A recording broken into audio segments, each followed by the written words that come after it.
The demi-lich looks you dead in the eye, raises a bony palm, and begins chanting a spell. Do I recognize the spell he is casting? Go ahead and roll me Arcana. 34. Yes, actually, you do recognize the verbal and somatic components he's performing to cast a Burning Hand spell, upcast at 6th level. I would like to attempt to counter his spell.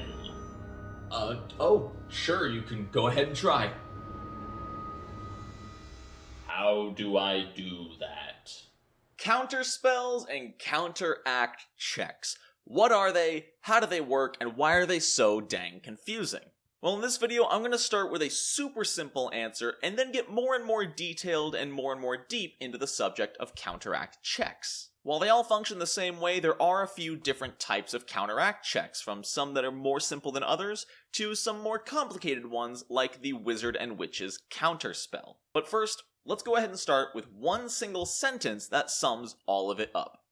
When you are counteracting something, you are making a roll against that affliction's DC. I use the word affliction because 90% of the time that is what is going to be counteracting, except for the Wizard and Witch's Counterspell. We'll get to that later. So what do I mean by affliction? Well, an affliction is a poison, disease, or curse. All of these have obviously negative effects and durations, but if you can counteract them, you can remove them before their duration is up. So how do you even go about making a counteract check? Well, really, you need a specific ability that lets you do it. An easy, simple example is the level 4 divine spell, Remove Curse. This spell is simple. It lets you make a counteract check against a curse affecting the target. Simple as that.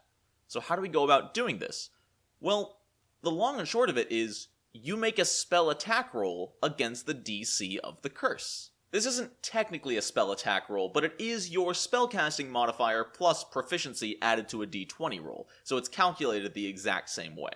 The DC of the affliction will depend, obviously, on the affliction itself, but for the Remove Curse example, let's say we're trying to remove the Slayer's Haunt curse from a target.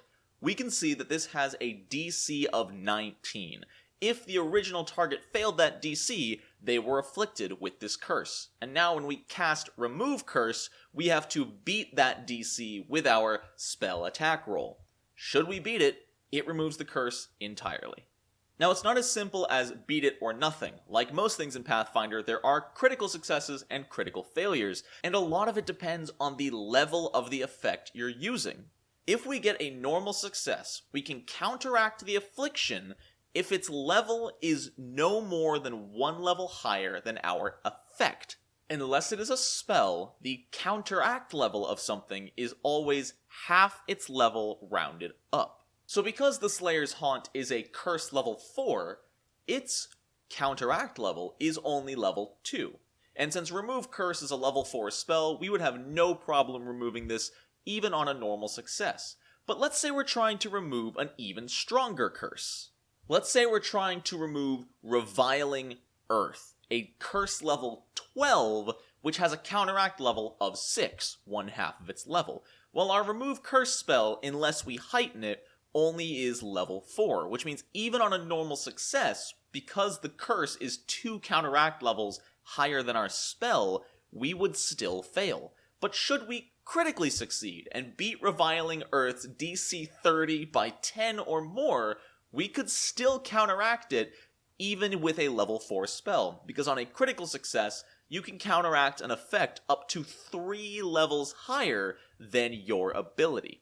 Let's look at a different example. Let's look back at the Slayer's Haunt, which again only was a counteract level of 2. If we use our Remove Curse spell at 4th level, and we fail and get less than that DC 19, we still succeed. Because the fail outcome of a counteract check is you are still able to counteract the target if its level is lower than your effect. So since our Remove Curse is level 4, and Slayer's Haunt only has a counteract level of level 2, even on a failure, we still succeed. This means if you're trying to remove something, if you somehow know the counteract level of it, it's always much better to use one level higher. Obviously, that's not always an option, and you might need to rely on an actual success or critical success, but if you can use a counteract effect of even one level higher than the affliction itself, your chances of success skyrocket. And that's how it works for poisons, diseases, and curses. They all have their own DC, how much you beat it by, fail by, and the level of the spell or ability you're using to counteract it will affect your chances of success. Now, let's jump in to counterspells. Now, earlier I talked about the witch and the wizard's counterspell feat. Now, other classes do get counterspell as well, but they actually get a different counterspell. So we're going to start with the witch and the wizard, which have the prepared counterspell. Now, the witch and the wizard's counterspell is tough to pull off, because not only do you need to see the target casting a spell, but the trigger is that the target is casting a spell that you have prepared. So not only do you need to know that they're casting, if they're casting Magic Missile, you can only counteract it if you prepared Magic Missile that same day. Additionally, if you've already spent that spell, you can't use it to counteract it, because it spends the spell slot that spell is prepared in. Now, what's nice is you don't need to have it prepared on the same level. If a target is casting Magic Missile level 2, and you only have Magic Missile level 1, you can still spend it to attempt to counteract it. But remember that this will follow the same rules as the counteract checks from before. This counteract is very similar to counteracting an affliction, except it uses the target's spellcasting DC against your spell attack roll, basically. This will get a little bit complicated, but try to follow along. Let's say we have a wizard and a witch. They both function the same way, I'm just trying to make it clear who's doing what. The witch casts Burning Hands level 2. And the wizard happens to have Burning Hands level 1 prepared. The wizard can spend that level 1 spell slot of Burning Hands as a reaction. When they do so, they can attempt a counteract check against the witch's spellcasting DC. Let's say the witch has a spellcasting DC of 19. The wizard uses the same formula as a spell attack roll. Spellcasting modifier plus proficiency plus any other penalties or bonuses from something like guidance. If he meets or beats 19, the witch's spellcasting DC, he will successfully counteract the spell. This causes the witch to lose her spell slot and the action spent to cast it. Now, should the wizard roll less than 19, then he fails and is not able to counteract the spell. Now, let's switch it up a little bit, similar to like we did with the Afflictions. Let's say the witch is casting Burning Hands at first level, and the wizard spends a level 2 Burning Hands spell slot to counteract it. Well now, even if he normal fails his counteract check, because his spell slot was a higher level, it still counteracts the witch's Burning Hands spell, even on a normal failure. Should he critically fail, he will not successfully counteract it. This leads me back to my original point when I was talking about Afflictions, where, if it's possible, use an effect that is higher level than the effect you're trying to counteract, as it will heavily increase your odds of success. Now, the Sorcerer also gains Counterspell, but they gain Spontaneous Counterspell, which is slightly different. It follows the exact same counteract rules as the Wizard, so don't worry, I won't go into a confusing which Wizard rant for another 10 minutes. The only thing that changes is the trigger for Sorcerer Counterspells.